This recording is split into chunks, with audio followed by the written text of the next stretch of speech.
Meaning of Francis Walsingham. Francis Walsingham. Francis Walsingham. Francis Walsingham.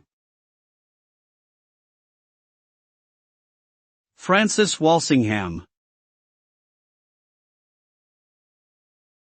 Francis Walsingham was an influential figure in Elizabethan England, serving as the principal secretary and spymaster for Queen Elizabeth I.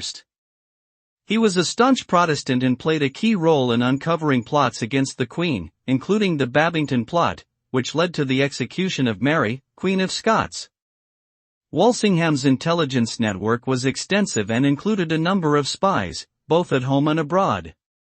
His work helped to ensure England's security and stability during a time of political and religious upheaval. Overall, Francis Walsingham was a critical figure in shaping the history of England.